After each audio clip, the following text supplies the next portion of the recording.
What is the purpose to learning, by Krishna's mercy? बहुना जन्मना मन्ते ज्ञानवान् मा प्रपद्यते वासुदेवः सर्वम् इति स महात्मा सुदुर्लभः. Quote, after many births and deaths, he who is actually in knowledge surrenders unto me, knowing me to be the cause of all causes, and all that is. Such a great soul is very rare. Lord Krishna, Bhagavad-gita, 7.19. I am not against education. This is not a criticism of the way parents guide their children. I am in full agreement with having students sit in a classroom. With proper behavior, let them learn how to read and write.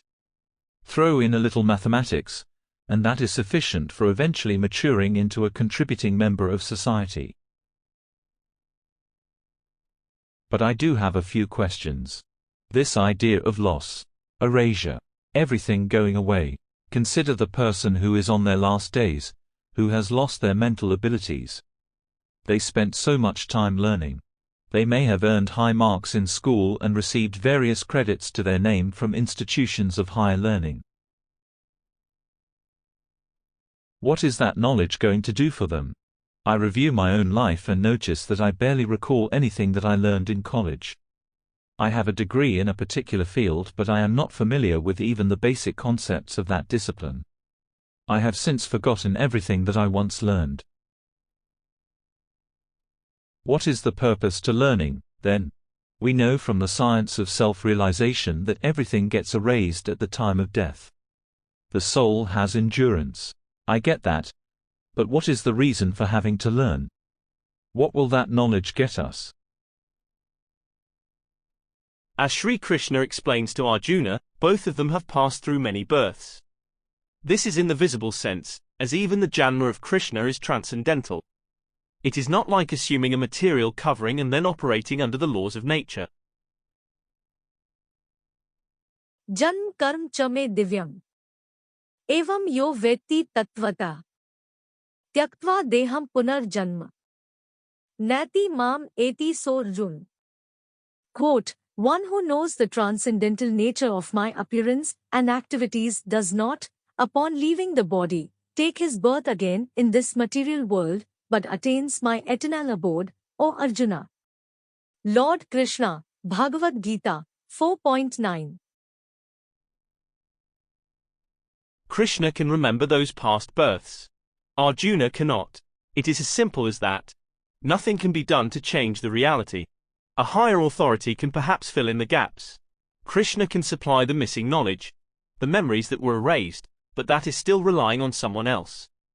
We do not have the ability to retain everything in memory, from our perceptions, our realizations, and our understandings. Shri Bhagwan Uvach. Bahuni me vyatitani. Janmani tav charjun. Tane aham ved sarvani. Natvam ved parantap. Quote, the blessed Lord said, many, many births both you and I have passed. I can remember all of them, but you cannot, O subduer of the enemy. Bhagavad-gita, 4.5.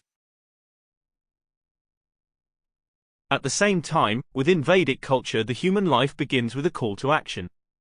Atharto Brahma Jinasa. This means that now is the time for inquiring into spiritual matters. Inquiry is posing questions. When asking a question, we have the ability to process the responses. This is the transfer of knowledge. If we are set to forget everything at the time of death, what is inquiry into Brahman going to do for us? If knowledge only has temporary significance, why waste the time? Why not avoid the endeavor altogether? While it is true that ordinary knowledge has temporary significance, transcendental knowledge is something different entirely. It is the means by which we gain the detachment necessary for cutting down the illusory tree of material enjoyment. Na rupam asyeha tathopalbhete. Nanto na chadir na cha sampratishtha. Ashwatham enam suvirudhmulam. Asangashastren dridhen chitva. Tata padan tat parimargitavyam. यस्मिन् गता न निवर्तन्ति भूयः तम एव चाद्यं पुरुषं प्रपदे यतः प्रवृत्तिः प्रसृता पुराणी. Quote, the real form of this tree cannot be perceived in this world. No one can understand where it ends, where it begins, or where its foundation is. But with determination one must cut down this tree with the weapon of detachment.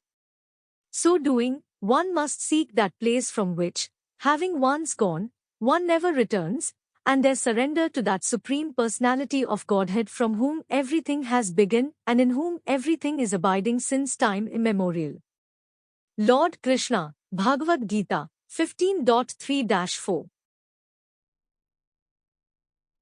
That tree has its roots upward and its branches descending. The leaves are different departments of knowledge, which have corresponding enjoyments. We can traverse this tree for lifetime after lifetime. It is a tree in illusion, since the real version is in the spiritual world. Transcendental knowledge is for returning to the spiritual world. Such knowledge may also have temporary significance in the sense that a person who is in full bhava no longer sees distinctions.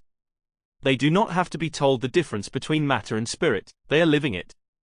They do not need to be told about the spiritual world since they feel a constant connection to transcendence. Nevertheless, knowledge is the starting point. It is like learning how to untangle a knot. Once freed, I might never have to use that knowledge again, so I cast it aside. But it was still necessary to get me out of a specific situation. Knowledge is the way out of the illusion which has influenced us for perhaps countless lifetimes. After many births and deaths a person comes to know Krishna as he is, the Supreme Personality of Godhead. In closing, finally some wisdom got in how to untie this knot. At last feeling free, never again to see, though knowledge not again to need. Necessary when first to proceed. Same with transcendental to go. Finally the Supreme to know.